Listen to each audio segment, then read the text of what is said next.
So today is a unique video. It's actually filled with drama. This is our weekly Fable Friday. And of course, with every Fable Friday, I got some drama for you. And today is no different. So I decided to start with, a lot of times I've been getting questions from you guys that I don't talk about my outfit of the day when I'm doing my videos. I'll sit and you guys notice little cool things, but I don't give you any details. So really quickly, I have on a Tiffany necklace. I don't know if you can even see that. I have on a Tiffany necklace. I have on this sort of romper maxi dress thingy from Urban Outfitters. And then I have on some laundry room slides, which you guys saw me haul in my mystery box. So let's get into the drama. Man, we haven't chatted here in a really long time. It's been probably over a year. But it is very fitting that I need to take it all the way back to my roots to tell you this story. I actually never shared with you guys the story of when my house was burglarized and what impact that had. So that'll probably be another Fable Friday. But today's is about like this car situation. It's interesting. It was I don't even remember what day it was last week, but my husband came into the room and was like, they stole my car. Real casual and nonchalant. And so it's super early in the morning. I'm like, it is way too early in the morning for these jokes and these games.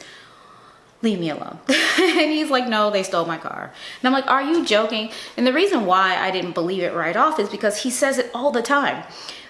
He pouts in the morning. He doesn't want to go and work, and he'll be like, oh, they stole my car, so he doesn't have to go to work. Also, we've had some other vehicles in the past that we didn't particularly care for. So he would look out in the window and be like, oh, they finally stole our car, or something like that. But this is a car that we like. This is a car that we use. And he's like, they stole my car. And I'm like, are you sure? Because right before all of this, we were playing sort of musical chairs with moving our cars on the street for street cleaning. And I thought he just probably forgot where he moved his car and the fact that he had moved his car. I'm like, did you check the parking lot? Did you check around the block? Blah, blah. He's like, I'm old, but I ain't that old. So sure enough, the car was missing. So I went on to report it to the police. Then I went to report it to my insurance. Both experiences were just fine. I haven't had the best experiences in the past with reporting things to the police. If I didn't know a police officer to sort of shepherd me through that process. But this one wasn't bad, and then insurance they were very nice and accommodating, and they had a tiny bit of, not a tiny bit, a lot of bit of emotional IQ associated with this whole thing. Typically people can become desensitized and robotic when things like that happen. So, the reports were filed, and I fully expected that, they would not have found the car at all, because the way they stole the car, there was no brute force entry. They didn't smash the glass or, damage the car to gain access. They were pretty smart about, about how they got into the car. So days went by, about 5 days, I want to say, went by, and I get a call very near midnight, and I'm like, I didn't answer the phone. I'm like, who is this crazy person? I don't know this number. Calling my phone at, midnight. So I sent it to voicemail, and then the person called right back. So I was like, it must be something going on. So I pick up the phone, and it's, hi, this is CPD, found your car, blah, blah. I'm like, what? So, as he's giving me instructions and details about how to retrieve the car and what to do next, my husband is like, man, I wonder if my clubs are in there. So he doesn't care about the car. All he cares about is his golf clubs. So after the police gives me all this information, I was like, excuse me, officer, but I do have a really unimportant and superficial question to ask you. And he's like, go ahead, ask me anything. Did you happen to see a set of golf clubs in the trunk? He was like, yeah, actually, I did. And I saw that it was a really nice putter in there. I almost took it myself. So I'm like, is there a way that we can, hold the vehicle there so that we can come and retrieve the things from the vehicle. Because if you send it to an impound, it's pretty seedy characters there, people coming in and out, and you can kind of see the contents of the car because of how, you know, the damaged it was. You can see the contents of the car hanging out. So I didn't want anybody to steal my husband's golf clubs. That's really all he cared about. So, you know, we head over to go and pick up our things. And so that's when I kind of got the full story of what happened. So this is kind of what do you call it? A cautionary tale for those of you watching. You're going to learn something here today if you didn't know about this already. So how they stole the car is by spoofing the signal of my car key. And so there's some contraption that's sold on Amazon for pretty much just about any car out there. I think maybe the only car that doesn't have it yet is the Tesla. There may be some other cars, but Tesla, you can't do this. But there's a contraption that spoofs the signal from your car key fob. And if your key is close enough to the street, they will be able to pick up the signal. The signal will be read by this apparatus. It'll program a key that they have, a key fob that they have, and then they could, you know, they can test it on a car that's nearby. So it's all about proximity. Your car happens so, you know, is parked nearby. It's accessible. It's not like in a garage or anything like that. It's accessible, and your key fob is within range, and they can spoof the signal. So that's what they did with our car. They spoofed our car signal. Happened so my husband left his key very close to the front of the house, and our car was parked out in front of the house.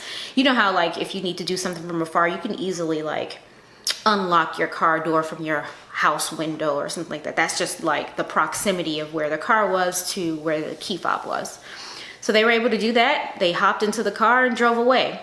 Interestingly, our next door neighbor happened to be on his porch at 3-something in the morning smoking a cigarette, and he saw all of this go down. He did call the police before they got away, but it took the police about 3.5 minutes to get here, and they were gone already. They probably missed them by about 30 seconds or a minute or so. So the police weren't able to, you know, find them. They just kind of hopped away and got away, and that was the end of that. And I, you know, kind of figured we wouldn't see the car again. But the police said how they caught these guys. And again, I think I shared on my last video that my car was found way on the west side of Chicago. I live about 25 to 30 miles away from the west side of Chicago. I live far. So they had a ways to go. They found it on the west side of Chicago. The car did not match the area that it was in, and the police officers know most criminals by face and name. They know each other. They have a relationship because they're in and out of jail, in and out of trouble, and they kind of knew these criminals. And they recognized that they were in this car. Something didn't seem right about it, and then they blew a stop sign. So the police officers went after them. And then they just took off, and they couldn't control the car. They turned into a very narrow alley, couldn't control the turn, crashed the front of the car into a wrought iron fence. And when they did that, they hit it pretty hard, and they were trying to get the car off of that fence. So they backed up really hard and really fast, and they ended up backing up into the squad car. They hit the squad car so hard that the bumper hooked on. The bumpers got caught. So that's how the criminals got caught. They caught themselves, really. They just like bumped into the squad car. I'm just like, man, they are savage, you know, out there. So anyway, that being said, when we came, you know, to pick up the car, the police officers were sort of telling us a little bit more about the details. Obviously, it's an open case, so they couldn't give us too much, but the driver had just turned 18, so they put in the charges on our behalf. So the driver is going to be charged as an adult. He just turned 18, and the passenger is a minor, 16. It's really sad that an 18-year-old and 16-year-old out there doing that, and they're not like focused on like going to college or, you know, dating a girl. I don't know what they're focused on, but it shouldn't be focused on stealing and committing crimes. It's really sad. But nonetheless, the passenger is 16 and had just a month ago been in a court case for the very same thing, being caught in a stolen vehicle. So these kids kind of have a history of doing that. So there's this team of police officers sort of observing us get our things out of the car. And as, you know, we're getting our things out of the car, they're also like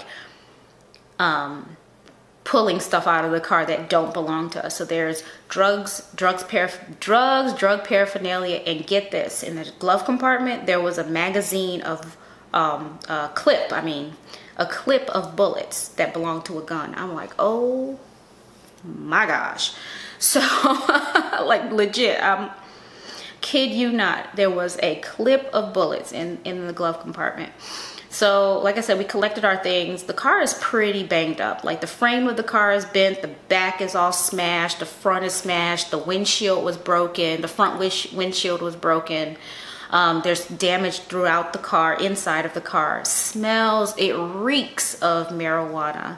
So my hope is that the insurance company will deem it as, we'll deem it as totaled. But what I wanted to say is kind of hearing some of the, high level stories that the police officers shared with us as we were kind of collecting our things.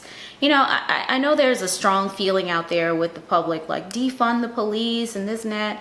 Just kind of hearing those stories. The police serve more than just as, punishers. They seem like they are, embedded in the community, especially with these young kids, trying to show them the right way. They're like big brothers or role models. They do talk to them and all the things that you would love for these young kids to have to get them on the straight and narrow, but they do have a relationship with their community. And the way that I was treated with respect and as a human during this whole ordeal was unlike any experience that I've ever had with the police. So there are good ones out there. You know what I mean? It's not all the the negative things that you see on the news. There's always going to be a few knuckleheads in anything that you do, right? And it paints a bad picture for everyone involved or anyone like them. But like I said, I talked to no less than 5 police officers that are associated with the case. My experience even at the desk was pleasant. It was the 25th district precinct. I think that's what you call it. But I had, like I said, as good of an experience you could have with your car being stolen in the way that it was, right? But I think that they, sort of get a bad rap, and I did not have a bad experience.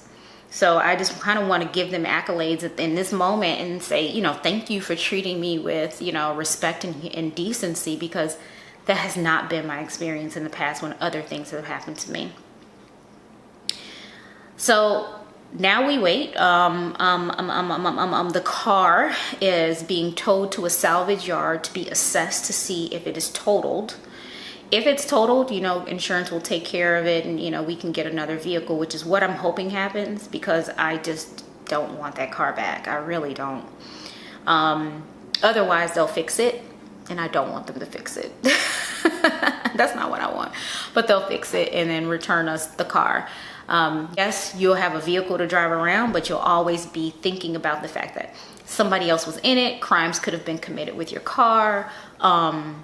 It's gonna always smell a little bit like I said, and it won't ever quite be right. Whenever a car is in an accident, it's never quite right.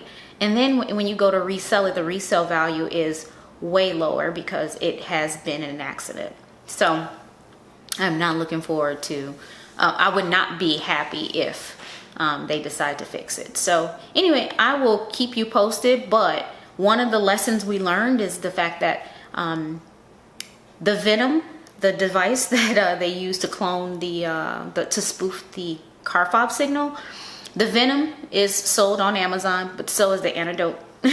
So is the antidote. The way that you keep your key fob from being spoofed is there's this RFID blocker device. It's like a little box. It looks like a jewelry box, but it blocks the RFID signal from being able to, emit out of that box so that somebody can pick it up. So actually one of my viewers told me about it and suggested, hey, you should get that. And so I went and got it. And so from here on out, I guess this probably can't happen to me again unless somebody gets lucky or smashes my window. But I'm just sharing that with you in case you are interested. Like, I don't want that to happen to me. What do I need to do to protect myself? That's one way you can do it. You can get one of these RFID blocker boxes or whatever, or cases. They also have a travel size version of it. So like if you're out at a restaurant, your car is parked out there, somebody could easily do the same thing to you. I mean, you're within proximity of them to be able to spoof your key fob signal. So they have these little, portable devices that you put your key in, but it's kind of inconvenient because every time you get in the car now you have to take it out of that device so you can start your car. So that's it's up to you, like how protected do you want to be and how serious you feel like, or how imminent the danger might be for you. Try either of those devices, but I just wanted to share that learning to you. So guys, that was a story. I couldn't make that up. It's more like a movie than anything else. Hopefully you found that to be interesting and learned a few things. I wouldn't wish this on anybody, but that is my story and I'm sharing it with you. Come back. Make sure you come back on Sunday. There's more to see. Hopefully it's a vlog. I think it'll be a vlog.